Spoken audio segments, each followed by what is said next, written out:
কি এটা? কেটে দেখো তো। আসসালামু আলাইকুম, কেমন আছেন সবাই? জুম্মার নামাজের পর আপনাদের সাথে যুক্ত হয়ে গেলাম। আজকে উপহার ছেলের জন্য, এটা অবশ্য ছেলে এবং নাজমিনের জন্য উপহার, এবং আমারও একটা সুখবর আছে, আমার জন্য একটা উপহার আছে। সেটা হচ্ছে আমি আপনাদের বলবো। তার আগে এটা দেখেন, এটা কী জিনিস। নাজমিন এবং আমার ছেলে রায়ানের জন্যে।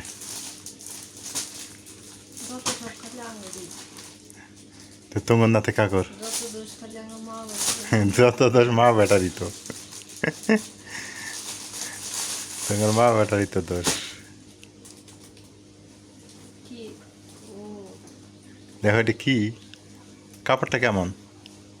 কাপড় তো ভালো আছে, এগুলো গরমে থাকতে পারবেনি না। কাপড় ভালো আছে, ওই যে ইয়ার মতো সুন্দর দেখা যাচ্ছে। রেক্সিনের মতো নাকি এবার? না না, রেক্সিনের মতো না। এই কে রে, এটা না গরম লাগবো না শুয়ে থাকলে? সেটাই তো করতেছি, আগে বিছায়া দেখি গরম লাগে না কি লাগে। হ্যাঁ, কি কর? এটা ওয়াটার প্রুফ তো। হ্যাঁ হ্যাঁ। ওই যে ফেসবুকে খালি দেখি যে ওয়াটার প্রুফ বিছনার চাদর। হ্যাঁ, তা রায়ান তো প্রসাব করে খুব ইচ্ছা মতো, দেয় ছেড়ে মেশিন না। এটা পানি দিলে ইয়ে হবো না। পানি ডাললেও নাকি বলে পানি পড়বো না নিচ দিয়ে। হ্যাঁ দেখ ওই যে দাদিম টাদিম তো সপেলে আবার ভিজবো না। এগুলো যে নষ্ট হয়ে যায়। এই শীতকালের জন্য ভালো হয়েছে এটা। দেয়া হয়নি বিছানা, এখনই বিছে বিছাও। কারণ গাইয়েন তো আইসে একদম রায়ান রায়ান গেছে কই? দাঁড়িয়ে গেছে। ওইদিকে রেখে আসছো, হ্যাঁ খাইছে? খাইছে তো। কারণ এই যে এই যে তোমার এই যে এইটা আছে না, এইটা দেখো, এইটা ছোটো আর এইটা ভালো লাগে না, এটা পিঠের মধ্যে চেটকায় ধরে, বাচ্চা কষ্ট পায়, বা আমি কষ্ট পাই। এদের পিঠের মধ্যে চেটকায় ধরে, খালি গায়ে শুইলে শোয়া দেয় না। আর ওই তো এখন খালি এই জায়গায় থাকে না, সারা বিছনা দেখবে। ও তো সারা বিছনে করে পারে এখন, সারা বিছনে গড়াগড়ি করে এখন। ও যে জায়গায় থাকে ওইটুক জায়গা ভেজে না, ভেজি হলো আমরা। প্রসাব করে দেয় ডাইন বামে, নাজমিন থাকে আমি থাকি, আমরাই ভিজে যাই। তা চিন্তা করলাম যে না, একটা ওয়াটার প্রুফ বিছনা চাদর নিয়ে আসি, অন্তপক্ষে যে বিছনার জাজিম টাজিমগুলো রক্ষা পাবে, তোষক জাজিম।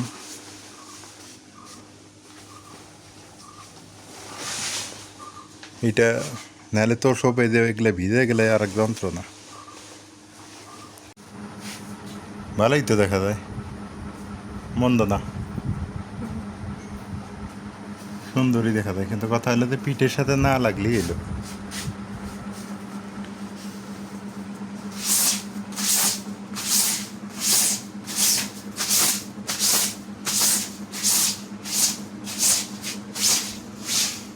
এটা শীতকালের জন্য খুব কার্যকরী, শীতকালের জন্য খুব ভালো হয়েছে। অনেক সময় তো আর মানে প্যাম্পাস করে দেওয়া যায় না সব সময়। প্যাম্পাস করে নেড়াইতে দিলে ঠিক আছে, কিন্তু দিনে তো আর দেওয়া যায় না অত, এই জন্য এই বুদ্ধি। মানুষ বুদ্ধিও বার করছে, কত কি বুদ্ধি, আল্লাহ। টাকা ইনকাম করার কত ধান্দা মানুষের, খালি বলে আমরাই টাকা ইনকাম করার ধান্দা করি। পৃথিবীর সকল মানুষই টাকা ইনকামের ধান্দা করে।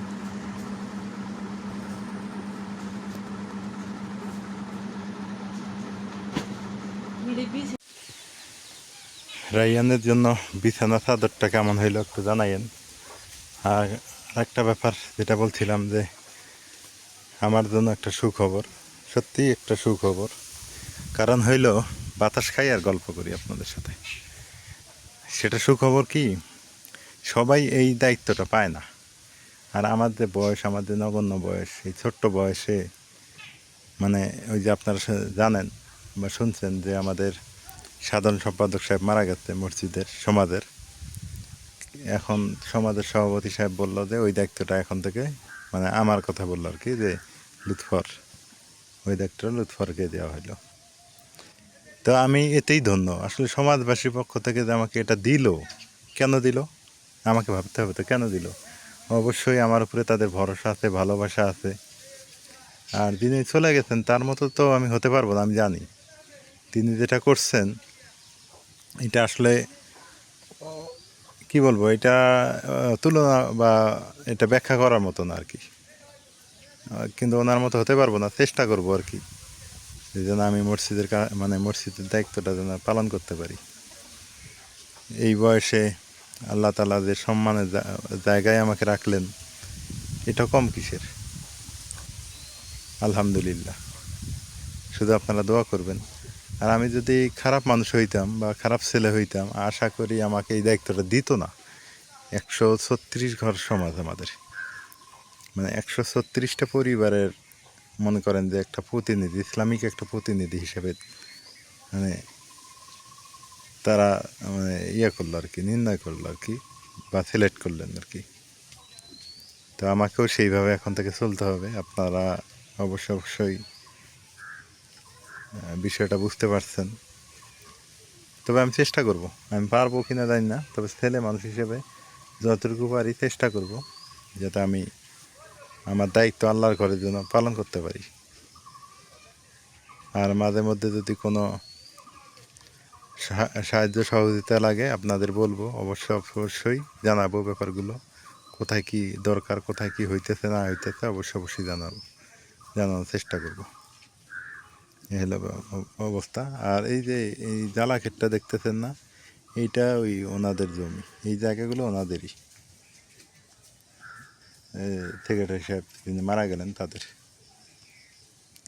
এত অর্থ সম্পদ রেখে চলে গেলেন। তো দুনিয়া 2 দিনের, টাকা পয়সা ধন দৌলত অর্থ সম্পদ অর্থবিত্ত এগুলো তো কিছু থাকবে না, আর থাকার কথাও না। আশা করি ব্যাপারটা বুঝতে পারছেন। জীবন 2 দিনের ক্ষণিকের,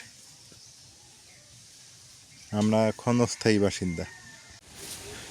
হঠাৎ করেই ওয়েদার খুবই খারাপ করে ফেললো। এই যে আকাশে মেঘ ধরে ফেলছে, বৃষ্টি হবে, বৃষ্টি হওয়ার দরকারও আছে। বৃষ্টিটা জোরে নামার দরকার। বর্ষাকালে বর্ষার কোনো লক্ষণ দেখি না। বর্ষাকাল, একটু বৃষ্টি নামবে, মাছ ধরবো, মাছ পাওয়া যাবে, এইটা তো ভালো জিনিস।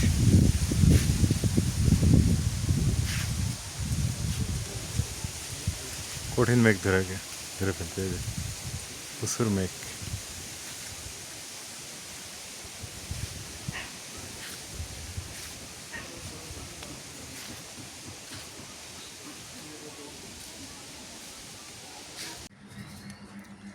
এই মেঘ, এই বৃষ্টি, এই বাতাস, কত বাতাস উঠছিল এবং মেঘ ধরছিল, সব শেষ। এই হলো আল্লাহর কি কুদরতি। আল্লাহ চাইলে সব কিছুই করতে পারে, কাউকে ফকির বানাইতে পারে, কাউকে বাদশা বানাইতে পারে। এই জন্য অহংকার করা ভালো না। কাউকে সম্মানিত করতে পারে, কাউকে আবার অপরাধীও বানাইতে পারে। বেশি অহংকার করা ভালো না, কথা কিন্তু বাস্তব। আল্লাহ চাইছে আম গাছটাতে প্রচুর আম ধরছে, আল্লাহ যদি না চাইতো তাহলে কিন্তু ধরতো না। আল্লাহর কেরামতি বোঝা বড় দেয়। তদ্রূপ আবার ওই কথাটাই বলতে হয়, এক কথা অনেকেই বলেন যে রিপিট করে বলেন, কিন্তু বলতে হয়, কার্যক্ষেত্রে বলতে হয়। আল্লাহ চাইছে তাই সম্মানিত হইলাম, আর আল্লাহ যদি না চাইতেন তাহলে কিন্তু হইতাম না। অনেকেরই অনেক টাকা পয়সা আছে, কোটি কোটি টাকার মালিক আছে, অনেক ধন সম্পদ আছে, সবাই কিন্তু এই জায়গাটা আসতে পারবে না। আল্লাহ দিল তাই আমি হইলাম, আল্লাহ যদি না দিত তাহলে হইতে পারতাম না। অনেকে এটাকে তুচ্ছ মনে করবে যে এটা সাধারণ একটা ব্যাপার, মসজিদের কমিটি হওয়া এটা একটা সাধারণ ব্যাপার, কিন্তু আপনাদের কাছে সাধারণ ব্যাপার, আমার কাছে অনেক বিশাল একটা দায়িত্ব মনে হয়, বিশাল একটা কারবার। একটা দেশের প্রধানমন্ত্রীর চাইতে আমি মনে করি এটাতে পাওয়ার অনেক বেশি। এটা যারা তারা মানুষ এটা নিতে পারে না, জানাতো না মানুষ এটা হতে পারে না। এই জায়গাটা কিন্তু খুবই একটা সিরিয়াস একটা জায়গা। সবাই ভালো থাকবেন, দোয়া করবেন আমার জন্য। আজকে এ পর্যন্তই। আল্লাহ হাফিজ।